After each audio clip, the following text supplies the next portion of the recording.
Well, Island News previously spoke with presidential candidate Robert F. Kennedy about his potential exclusion from the first televised debate this year. Yeah, the debates are traditionally held in late September, but the first, hosted by CNN, is scheduled for June.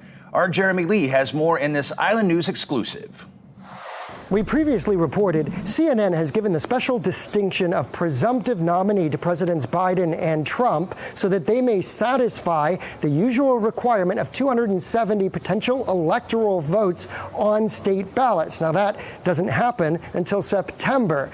So in the meantime, we asked the Federal Election Commission, did they recognize this term, presumptive nominee? This is their response, quote, "That phrase is not in the FEC's debate regulation," we were told. I also contacted a chairman of the Commission on Presidential Debates. He told me, quote, "Until the conventions take place, we don't know who the official nominees will be."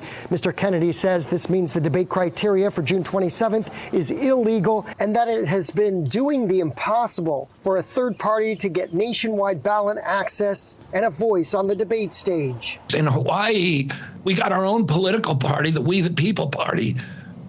We got on the ballot in Hawaii in February. We got enough signatures to get on the ballot and get our party registered. The DNC then sued us to keep us off of the ballot.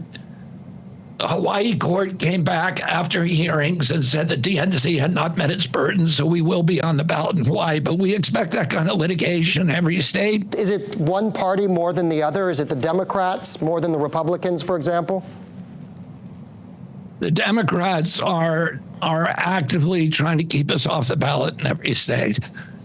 Oh, the Republicans, President Trump has begun attacking me a lot. And actually, I draw a lot more voters from President Trump than President Biden. I get about 57% of our followers say that if I leave the race, that they're going to vote for President Trump. Can you tell me about some alternative media platforms and any interest? For example, we heard that maybe possibly X would host a debate. Has there been any movement in digital spaces?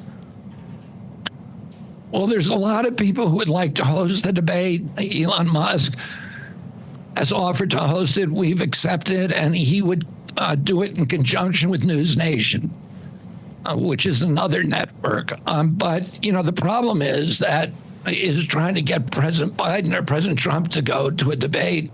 Why do you think that is?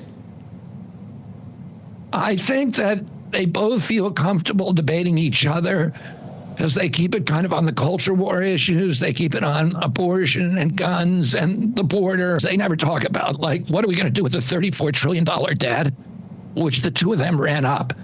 So they don't have an excuse. President Trump in 4 years spent more money, $8 trillion, more than every president in American history, from George Washington to George W. Bush, 283 years of history. President Biden is racing to catch him. He's adding $1 trillion to the debt every 90 days. And so neither of them want to talk about that. Neither of them want to talk about the the addiction to wars. Any final words as far as where you see things going and where you would like them to go? What I would say is, my favorability ratings are better than President Trump or President Biden. I'm beating both President Trump and President Biden among young people. I'm very competitive with Black Americans, with indigenous people. I think if people vote for a candidate out of hope, out of inspiration, that I'm going to win the race. If they vote out of fear, then, President Biden or President Trump will win. And I have 5 months to convince the American public that they can afford to vote out of hope other than out of fear. Thank you, Robert F. Kennedy, Jr. Thanks for joining us. Thank you. Thanks for having me, Jeremy.